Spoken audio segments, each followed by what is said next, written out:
नमस्कार दोस्तों, पीडब्ल्यू ज्ञान कोश पर आपका बहुत बहुत स्वागत है। दोस्तों, आपने कहावत सुनी होगी कि पूत कपूत तो क्यों धन संचय, पूत सपूत तो क्यों धन संचय।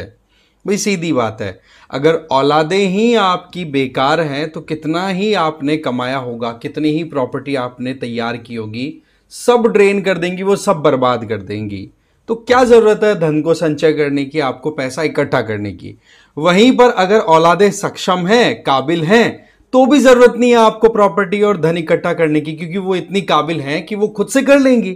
बट यहां पर जो हम केस डिस्कस कर रहे हैं, ये मामला यहां पर पूत का रिलेशन में नहीं है, यहां पर वाइफ और बेटी के ऊपर सीधा सवाल उठता हुआ दिखाई पड़ रहा है। ये एक शॉकिंग इंसिडेंट निकल के आया है कर्नाटका के फॉर्मर डीजीपी ओम प्रकाश। उनकी डेड बॉडी उनके घर पर मिली, खून से लथपथ और पूरी बॉडी के ऊपर चाकू से बहुत सारे घाव। आप देखेंगे कि प्रिलिमिनरी इन्वेस्टिगेशन में यह क्लियर होता हुआ दिखाई पड़ रहा है कि इनकी वाइफ, नाम है पल्लवी, उन्होंने ही इनका मर्डर किया। साथ में इनकी बेटी कृति भी उसमें इन्वॉल्व थी और ये सारा का सारा मामला अभी पुलिस के सामने जा चुका है। और इनका बेटा कार्तिकेय जो था वो उस टाइम पर घर पे नहीं था और उसने फिर ये केस रजिस्टर कराया कि मेरी माँ और मेरी बहन दोनों मेंटली बहुत ज़्यादा डिस्टर्ब्ड स्टेट से गुजर रही थी और उनका सीधा एक ही कंसर्न था कि मेरे पिताजी ने अपनी कुछ प्रॉपर्टीज को अपने रिश्तेदारों के नाम क्यों कर दिया। इस बात को लेकर के ओम प्रकाश जी जो डीजीपी थे, अब आप सोचो, स्टेट के top police officer, right, Karnataka में सर्विस दी है अपनी बहुत लंबी, इनकी इज्जत भी बहुत है। बट आप देखो कि घर में ही जब कलेश होने लग जाए तो आदमी क्या करे, राइट। अब इनको प्रॉपर्टी को लेकर के भी एक इशू था जो मैंने बताया, और एक मुद्दा ये था कि भाई इनके द्वारा कुछ लोन्स लिए हुए थे तो उसको लेकर के फैमिली कहीं ना कहीं फाइनेंसेस का चैलेंज कर देख रही थी। बट यहां पर हमें थोड़ा सा सोचना होगा कि एक्चुअल में ये सिनेरियो जो क्रिएट हुआ इसके पीछे क्या इक्वेशन बनी थी। साथ ही साथ इस तरीके के इंसिडेंट जब रिटायरमेंट के बाद में किसी इंडिविजुअल के साथ होते हैं तो यहां पर एक जो फैमिली एथिक्स है उस पर भी सवाल उठता है कि भाई आप रिटायरमेंट लेकर के, उम्र थी 68 साल इनकी, तो आप ये बताइए कि अभी इनके अगेंस्ट में ये काम क्यों किया गया। एक इंडिविजुअल को क्या इतनी अथॉरिटी नहीं होनी चाहिए कि भाई वो अपने किसी रिश्तेदार की सहायता करे तो जो नियर एंड डियर्स है, क्लोज वंस है, उनको वहां पर सहायता करने की बजाय क्या अटैक करना चाहिए। क्योंकि ऐसे बहुत सारे इंसिडेंट हो चुके हैं, क्योंकि मनी माइंडेड सोसाइटी होने के चलते ऐसा बहुत कॉमन हो चुका है। शायद आपने भी नोटिस किया होगा कि पैसे के चक्कर में कोई किसी का सगा तक भी नहीं रहा है। तो बात कुछ ऐसी है कि कर्नाटका के farmer police chief DGP Om Prakash, उनकी डेड बॉडी मिलती है और सबसे बड़ी जो बात आ रही है वो ये कि पत्नी ने ये कहा कि I have killed the monster, मैंने एक बहुत बड़े दैत्य को मार दिया। अब यहां पर ये फैमिली इंस्टीट्यूशन पर भी कितना बड़ा क्वेश्चन उठाने वाला क्राइम या इंसिडेंट हो चुका है, पूरा डिटेल में हम समझेंगे। ओम प्रकाश जी के बारे में भी हम पूरा डिटेल में जानेंगे। बट आगे बढ़े उससे पहले एक तो आप टेलीग्राम पर मुझे फॉलो कर सकते हैं, बाकी पीडब्ल्यू ओनली आईएएस की तरफ से यूपीएससी फाउंडेशन कोर्सेज रन कराए जा रहे हैं, इनकी डिटेल्स है वो डिस्क्रिप्शन बॉक्स में आपको मिल जाएगी, चेक कर लीजिए। तो ये एक ट्वीट आया जिसमें आप देख सकते हैं 1981 बैच के ये आईपीएस ऑफिसर थे। इन्होंने बहुत एक मतलब एडिशनल एसपी के तौर पे काम शुरू किया था, फिर उसके बाद में कई इंपॉर्टेंट डिपार्टमेंट्स में अपनी सर्विसेज दी। अल्टीमेटली जब इनका रिटायरमेंट हुआ तो उसके बाद में ये जो होना नहीं होना चाहिए था, अनहोनी उनके साथ हो गई। आप देखो 1981 बैच के, ठीक है, ये चंपारण डिस्ट्रिक्ट बिहार से बिलोंग करते थे ओरिजिनली, बट जब आईपीएस बने तो इनको कार्डर मिल गया कर्नाटका का, ठीक है। तो ये शुरुआती इनकी ज्वाइनिंग हुई थी असिस्टेंट सुपरिटेंडेंट ऑफ पुलिस हरापनहाली जो कि बेल्लारी डिस्ट्रिक्ट में हुआ करता था, वहां पर एएसपी के तौर पे ज्वाइन किया। फिर प्रमोट होकर के एसपी के तौर पर इन्होंने शिवमोगा, उत्तर कन्नड़ा और चिकमंगलुरु जैसे इंपॉर्टेंट डिस्ट्रिक्ट्स में अपनी सर्विसेज दी। इसके अलावा 1992 के जो मुंबई ब्लास्ट और जो हुए थे उसके बाद में आपको पता है कम्युनल वायलेंस हमारे देश में बहुत हुई थी, तो उस टाइम पर एक हिंदू प्रोसेशन निकल रहा था, उस पर मुस्लिम्स के द्वारा पत्थर वत्थर फेंके गए थे और मुस्लिम्स को यह एलिगेशन था कि भाई प्रशासन हमारा साथ नहीं देता। इस तरीके का कम्युनल राइट वहाँ पर देखने को मिले थे भटकल में, उस टाइम पर भी इनका एक इम्पॉर्टेंट रोल रहा था।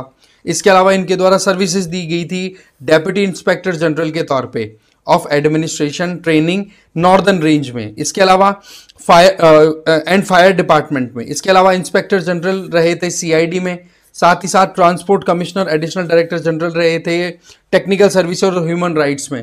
कहने का मतलब बहुत ज़्यादा डाइवर्स इन्होंने काम किया और अपनी सर्विसेज के ड्यूरिंग इनके काम काबिल तारीफ रहे थे।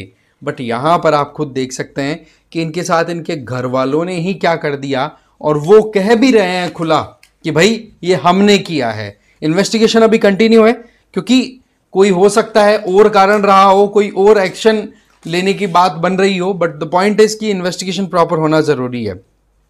डीजीपी और आईजीपी के तौर पे कर्नाटका में ये 2015 और 17 में 2015 में अपॉइंट हुए थे और 2017 में फिर इनका रिटायरमेंट हो गया था। तब से ये मोर और लेस बेंगलुरु की जो एचएसआर लेआउट है, ठीक है, वहाँ पर ये रह रहे थे। ठीक है, अब होता क्या है, पूरा मामला इक्वेशन कैसे सेट होती है। इनकी पत्नी पल्लवी जो है वो लगातार इन पे प्रेशर बना रही थी कि भाई आप प्रॉपर्टी जो है अपने रिश्तेदारों के नाम मत करो। और ये जो है ओम प्रकाश जी, इनका ये कहना था कि मैं मेरी बहन या किसी की सहायता कर दूं। इस तरीके का सिनेरियो रिपोर्ट्स में निकल के आ रहा है। तो होता क्या है कि पत्नी और बेटी ने मिलकर के, बेटी का नाम कृति मैंने बताया, पत्नी का पल्लवी, दोनों मिलकर के प्रेशराइज कर रही थी इनको। तो ऐसे में ये थोड़ा सा जी छुड़ा करके अपनी बहन, सरिता नाम है प्रॉबेबली, उनके घर चले गए कि चलो ठीक है मैं जाता हूँ। फिर वहां पर बेटी जाती है कृति, और अपने पिता को प्रेशराइज करती है कि आप इस तरीके से घर छोड़ करके बाहर आ गए, ये ठीक बात नहीं है, आप घर चलो। तो पिता को अपनी विल के अगेंस्ट जाते हुए घर आना पड़ा वापस, और घर आकर के फिर उसके बाद में जो हुआ वो किसी से छुपा हुआ नहीं है। बताया जा रहा है अभी तक की इन्वेस्टिगेशन के तहत ये क्लियर हो रहा है कि पहले आंखों में मिर्ची फेंकी गई, मिर्च फेंक करके फिर ओम प्रकाश के ऊपर छुरे से, बॉटल से, इनसे अटैक किया गया। अल्टीमेटली डेड बॉडी जो थी वो खून में लथपथ मिली।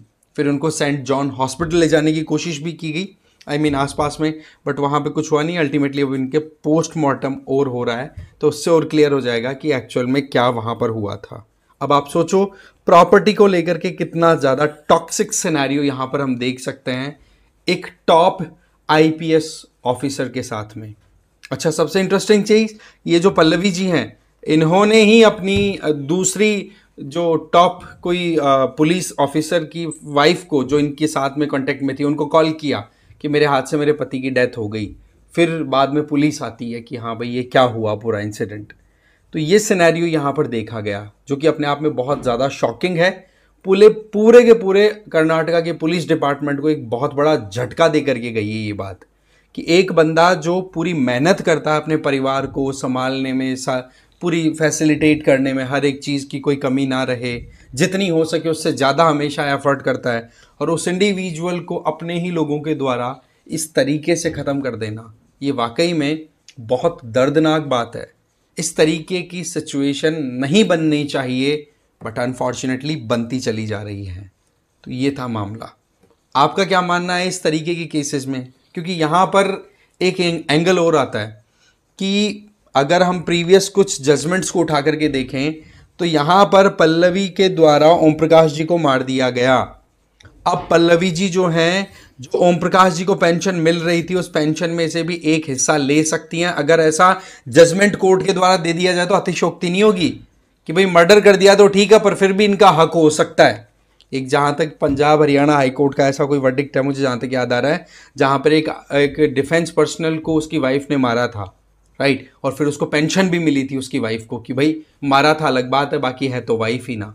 इस तरीके के सिनेरियोज भी बहुत ज़्यादा अपने आप में झकझोर दे देते हैं सोसाइटी को। और फैमिली जैसे इंस्टीट्यूशन में फिर जब मामला पूरा का पूरा मनी ओरिएंटेशन में चला जाता है, फिर इस तरीके के खेल बनते हैं। तभी मैंने बोला कि पूत सपूत, यहाँ पूत और सपूत के ऊपर केवल बेटे के ऊपर मत जाइए, ओवरऑल जो भी आपके डिपेंडेंट्स हैं वो सब आ गए, चाहे बेटी हो चाहे पत्नी हो, कुछ भी हो।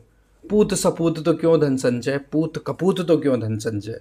अपना ओपिनियन जरूर शेयर करना। इस वीडियो में इतना ही। Thank you very much.